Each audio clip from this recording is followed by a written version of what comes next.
Larken Rose here. I always have a list of topics of videos that I'm going to make.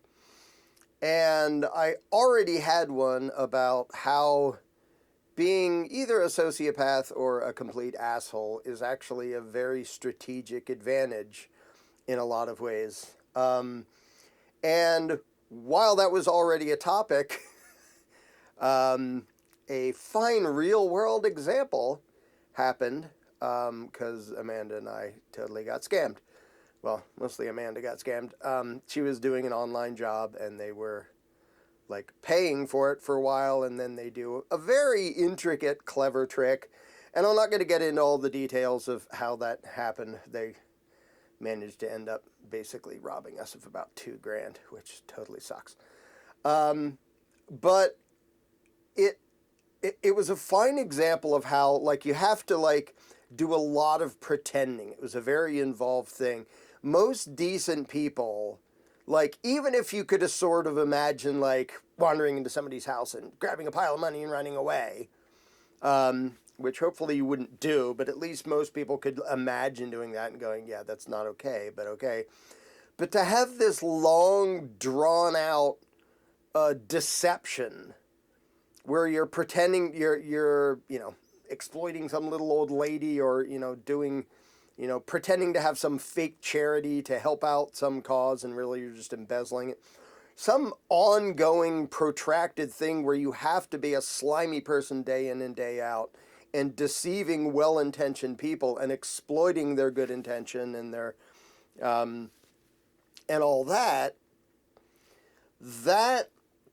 level of sliminess is something that, because most people can imagine, most people don't expect it in others, and that's why it works. So the decent people who would never do such a thing and couldn't even imagine doing such a thing, like lying to somebody's face day in and day out to rob them of thousands of dollars while pretending to be their friend and pretending to be nice and all that, all the people who wouldn't do that, they often project onto other people. Well, they wouldn't do that. No, this is what it looks like. This is real. This is okay. This is legit. And the scamsters have gotten very creative and pretty dang ingenious while being totally evil. But a fundamental element of the scams is you have to be enough of a piece of shit that you can intentionally exploit and deceive someone day in and day out with a straight face, whether it's literally with a straight face because you're face-to-face to them, or messaging back and forth, or, however the communication happens. And well-intentioned people are at a definite disadvantage compared to people who will do such things. And so, there's the cliche of the little old lady who gets a call that's like, hi, this is your bank, and there's been some problem with your account, and blah, blah, blah. In one way or another, they get the little old lady to, like, give her credit card information or something and to rob her blind. And the people who used to do that, I don't know how often people do it on the phone anymore, because now we have high-tech scams instead. But the people who used to call and, like, talk to some little old lady who has hardly any money and sound perfectly genuine to the point that the little old lady would never suspect anything and rob them blind, like, that's a huge disadvantage if you're being a crooked piece of shit. The advantage being, most people aren't going to expect you to be that much of an asshole because they're not, and they have a hard time imagining that other people would. Now, so far I've just talked about private assholes. We're about to get into public assholes, meaning political parasites, which it's the same phenomenon. It's just multiplied by a gazillion the amount of damage they actually do. And there's the quote from Jones Plantation where the Smith is explaining, if you want to wield real power, you must be willing to do what most consider unthinkable. And when Jones says, well, what most considers unthinkable is that people like you even exist, and Smith truthfully says, that's our greatest advantage. And I wrote that in, with the exact wording changed a few times with the script rewrites, but I wrote that in because that's a very important part about the dynamics of society. Good people want other people to be good, and they will, by default, trust other people and expect other people to be good unless and until they have some reason to be suspicious of someone. And that makes them vulnerable. And one of the things that makes that just so heinous is that in a not screwed up world, good people would be able to just trust people by default. And most of the time that would work out fine. And for good people to have to make it a point to remind themselves, oh yeah, there's like conniving evil bastards out there who might do this, and have that routine running in their brain whenever they're talking to anybody, or whenever there's some offer or some deal, or, you know, they're trying to buy something on eBay or something. It's like, is this some person trying to defraud me? So you may get two perfectly decent people trying to interact, and both of them have to have the subroutine running of like, is the other person like who they claim to be, or is this some slimy scam? And it's sad that so many good people, if they don't run that subroutine, are going to get taken advantage of by the evil assholes. Now, of course, you all knew I was headed here.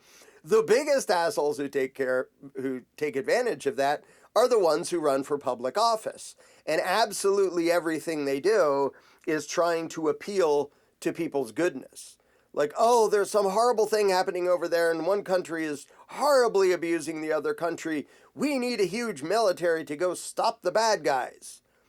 Never, ever, ever, ever, ever do the politicians give a shit about innocent victims. Ever. Never.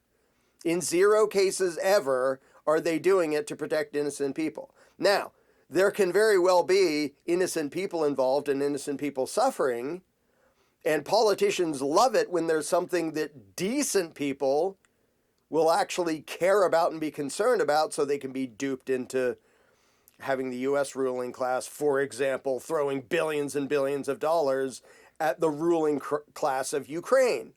Not at the people, not to help the people.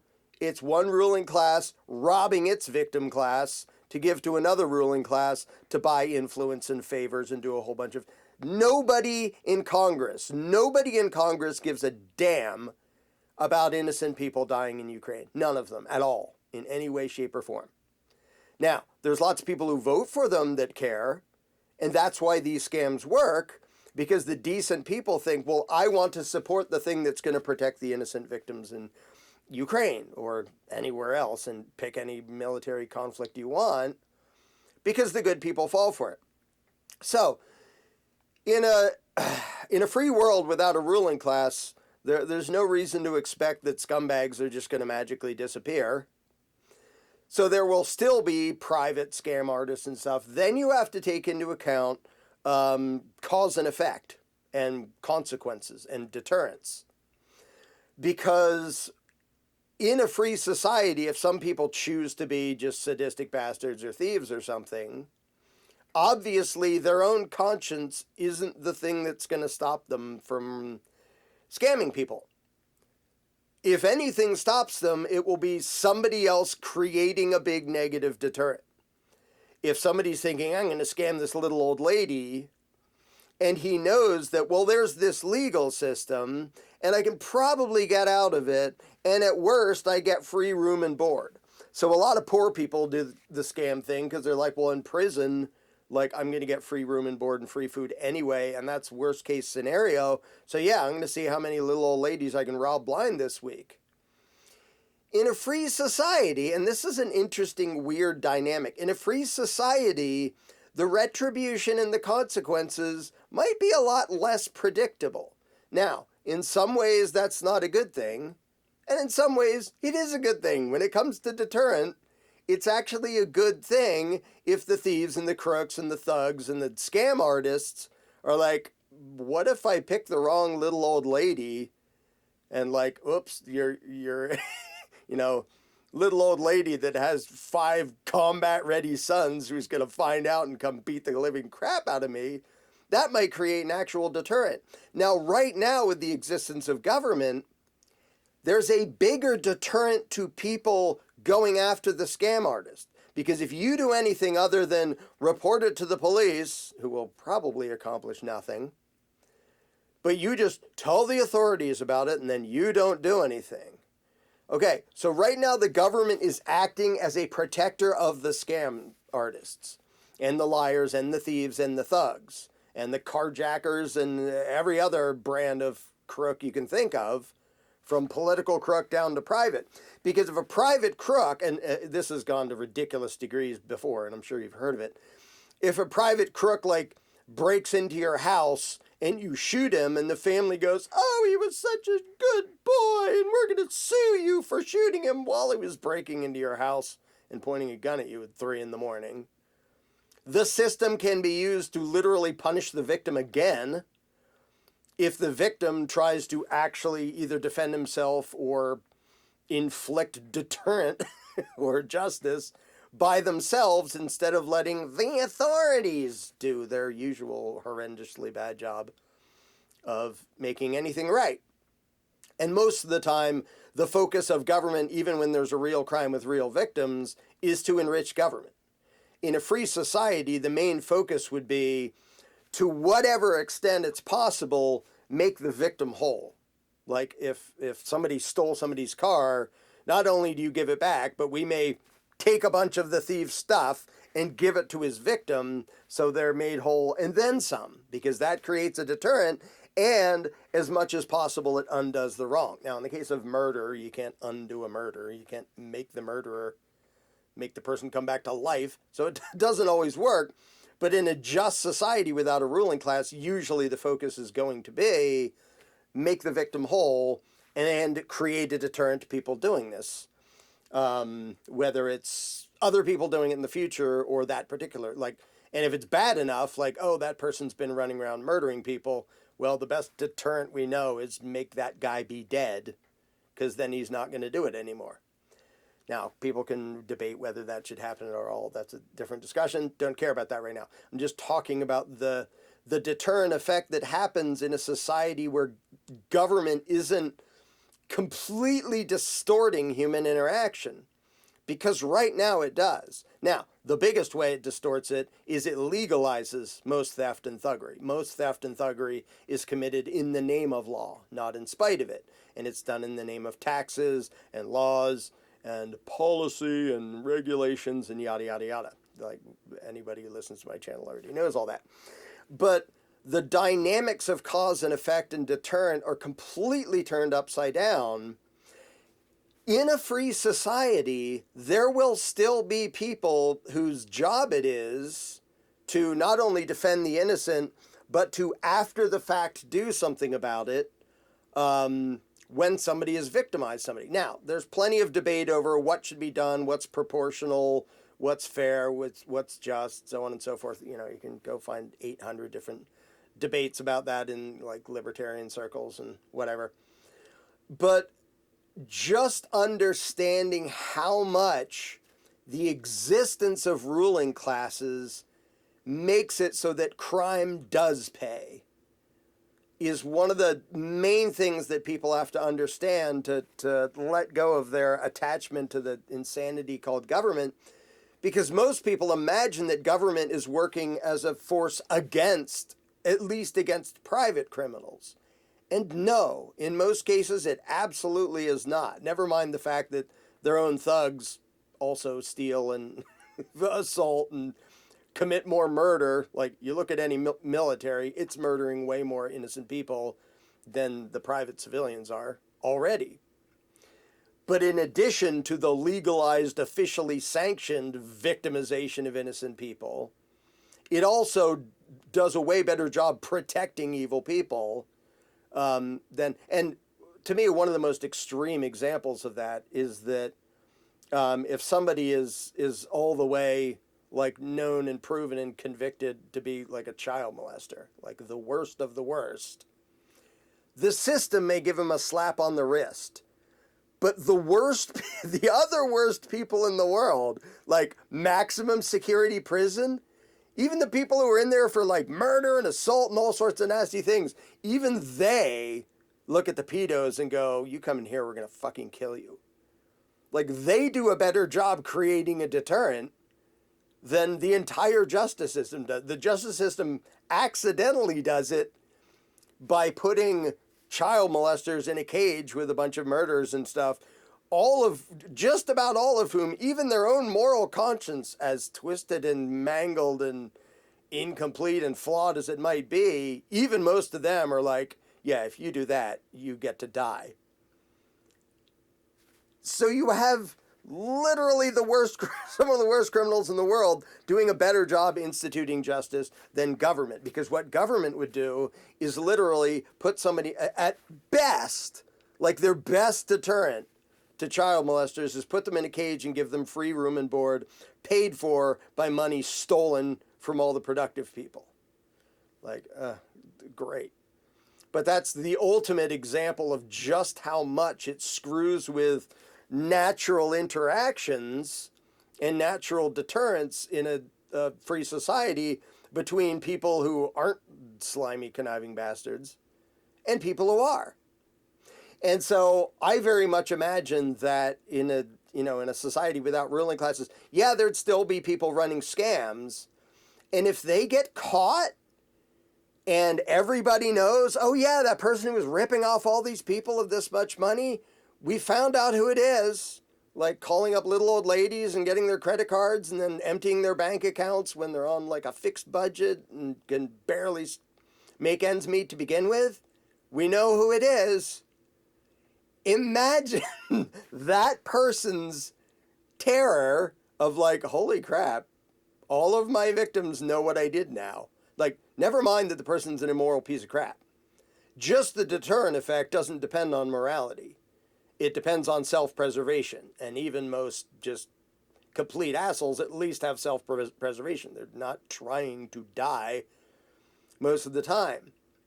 And if that happens a few times, it can create a deterrent to other people who run scams. Right now, if somebody's poor and runs a scam, and they know that, well, the system at worst, if they catch me and manage to convict me, will give me free room and board and free food for a while. And then I'll get let out again. Why wouldn't they do it? And it gets more and more ridiculous as government passes laws like the, I forget what it's even called in some places. Did they do this in England? I think they've even done this in some places in the U.S. I don't even want to look it up because it'll make me want to strangle people. Where they actually say if somebody breaks into your house, if you are able to flee, you're legally required to. You can't like defend yourself or try to repel the invader. No, you have to be victimized, let yourself be victimized and run the other way, or you're the criminal. And that's just utterly insane. That's like the ultimate example of government absolutely being on the side of evil. Just 100% indisputably on the side of evil. And I'll say this and see if anybody takes the video down. If somebody breaks into your house with a gun and you have to shoot them to make them stop, and then the police come to arrest you for having done that, you have the same right to shoot them as you had to shoot the first armed intruder. In fact, if anything, the cops are worse because they're not just trying to steal your stuff. They're trying to kidnap you for having defended yourself.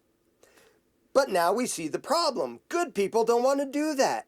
Good people hesitate to use even justified force against their abusers and crooks and scam artists because that isn't their first instinct to go right to violence. They want to be nice. They want to find a peaceful resolution. The vast majority of good people wait too long before they use defensive force. So even if there's some threat approaching, they're not like, well, I'm going to shoot you when you're 100 feet away, just in case you're bad. And they shouldn't. I'm not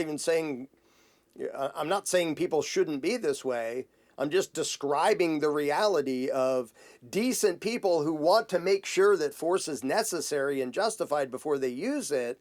That puts them at a huge disadvantage to private thugs and government who will, at the slightest whim, initiate violence against tons of people. That's the first thing they go to, is violence. Every cop, I've explained this a million times, they throw on the red and blue lights. That is a threat of violence. It is, you will stop and you will comply with my demands, or I'm going to keep calling in other members of my gang to force you to stop. So when they threaten violence against somebody because, the right sticker on your car or your window tint might be a little too, that's psychotic. And in that case, the cops are deluded into thinking, well, I don't make the law, I just enforce it. And they think that's okay. I'm not doing this on my own. I'm just idiotically and immorally, blindly following insane and evil orders from somewhere else. You can't expect me to have a brain or a conscience or function as a thinking, moral human being. I'm a law officer. That's how they think, and that's how they try to excuse themselves. I was just following orders. It's still what they say, despite the Nuremberg trials, which ended by saying, that's not really good enough. All you happy little Nazis who did your evil crap, it's not good enough to say, somebody else told me to do it. Well, that is still what every law enforcer does.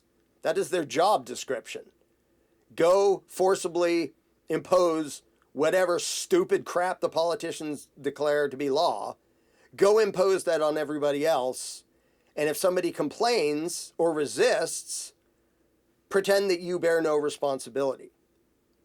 And that's why government's such a threat, is because even people who would never do it on their own throw their brains and their consciences out the window to become cops, to protect and serve the ruling class at the expense of everybody else's freedom and prosperity. But just the dynamics of cause and effect is one of the biggest things that people don't understand, and that's why they believe in government, because they actually imagine that government acts as a deterrent against crooks and thugs and scam artists and, you know, all that from white-collar crime, blue-collar crime, whatever category of victimization of innocent people. Government does it more than anybody else does, legalizes it, and when other private crooks do it, government does the most inefficient, immoral, idiotic response to it you can imagine, which ends up creating a deterrent to actual justice. It creates a deterrent from the good people trying to do something about somebody who's been victimizing everybody.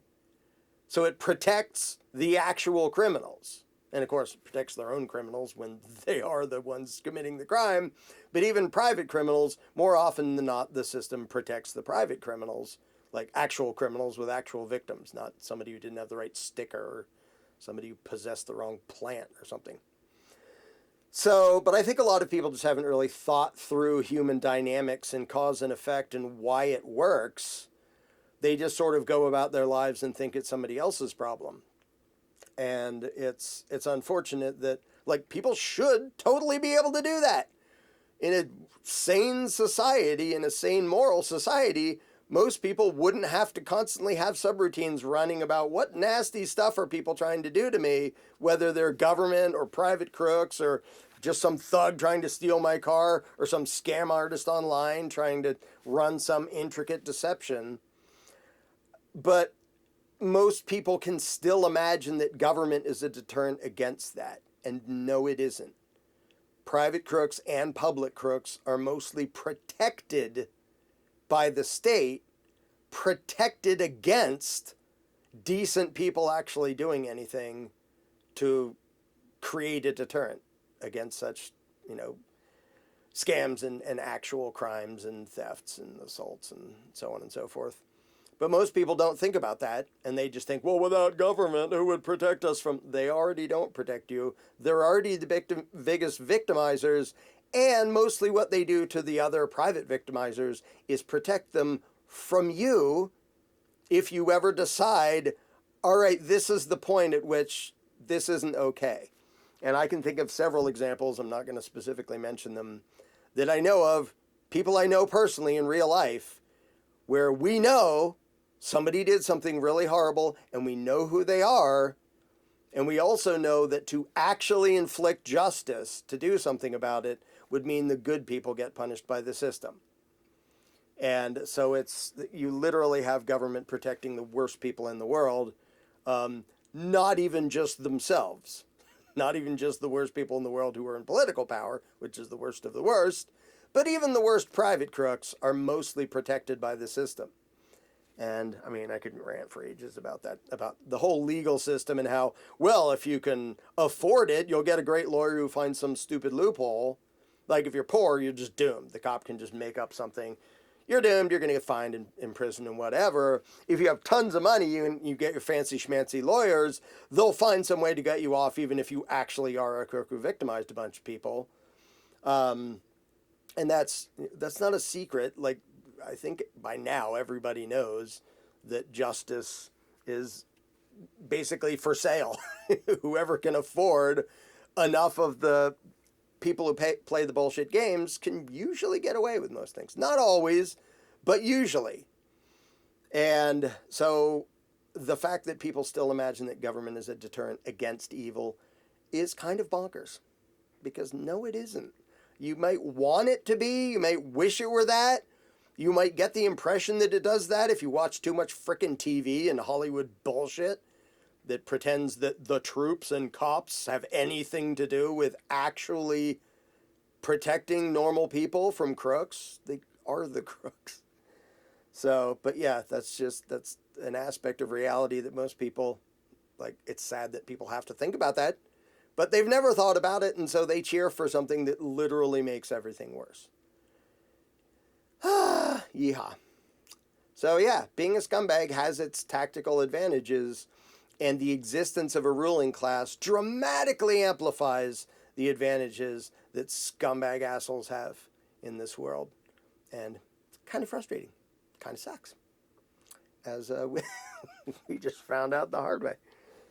But, you know, we're certainly not alone in that. Probably just about all of you in one way or another can think of a way in which you were victimized by somebody, and even if you know who they were, you also knew that if you tried to do anything about it, even just like go get your property back, you're the one who would be arrested by the authorities that protect and serve. So it'd be nice if people thought about such things more often. Oh well.